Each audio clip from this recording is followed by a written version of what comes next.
Matapos mapatalsik bilang kongresista, bukas daw ngayon si Kiko Barzaga na maging artista. Nasa frontline ng balita niya, si Mobile Journal, Amy Atienza. Matapos mapatalsik sa Kamara kahapon, binago na ni dating 4th District Representative Kiko Barzaga ang kanyang social media profile at nilagyan ito ng ex-congressman. Ayon sa dating kongresista, magpapahinga muna siya. Mas mainam din daw ngayon na may oras na siya para sa ibang bagay tulad ng pagtaguyod ng kanyang advokasya para sa mga pusa o pwede rin sa pag-aartista. Bukas din aniya siyang bumalik sa Kamara sa 2028 bilang backup. Yes, I can also finish my degree. I can go into show business. I can do plenty of things now. Pag wala akong mas magandang trabaho na nahanap sa private sector, then babalik ako dito.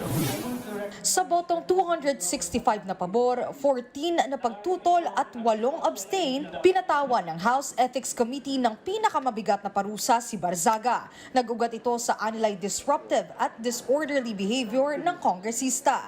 Bago nito, 2 beses na siyang nasuspinde dahil sa mga social media post patungkol sa mga akusasyon laban sa kapwa niya kongresista at ilan pang opisyal ng gobyerno. Ayon sa komite, malabong makapigil ang pagpataw ng isa pang suspensyon sa hindi niya tamang pag-uugali. So it's my last day in Congress. Okay. So I'm saying my goodbyes to my fellow colleagues at sinasabi ko sa kanila, wag na masyadong magnakaw. Sige pa, tingin Bye-bye mga crocodile. May pabao na mensahe sa kanya ang ilan niyang kasama sa Kamara. Pasensya ka na, Kiko. Ikaw ay pusang ina mo rin. Kung ganyan man lang ang tawag mo sa amin, pasensyahan mo na. Pero hindi yan ikinatuwa ni ML Party List Representative Laila De Lima.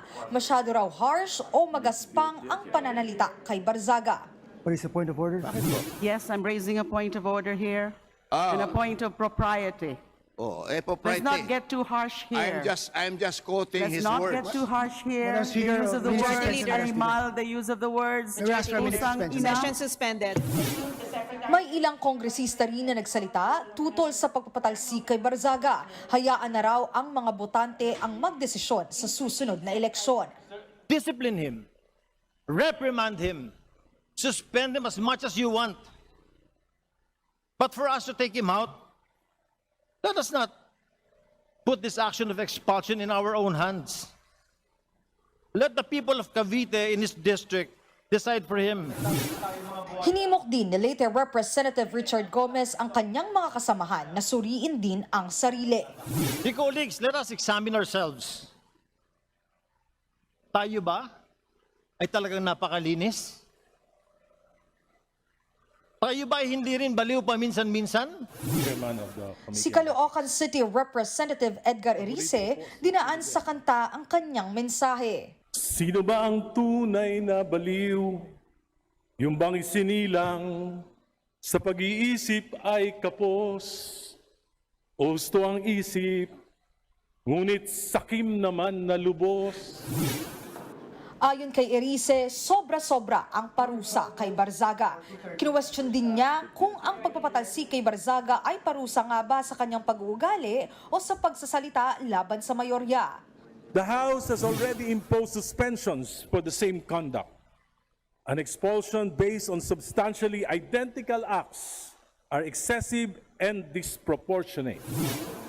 May sagot din dyan si Barzaga kahapon. Too much. Kung too much lang yung pag-expel sa akin, that's acceptable. Pero too much din ang pagnanakaw nila and I think that's the bigger problem. Pinayuhan din daw siya ng kanyang mga kaalyado na questionin ang desisyon sa Korte Suprema. Pag-iisipan daw niya ito.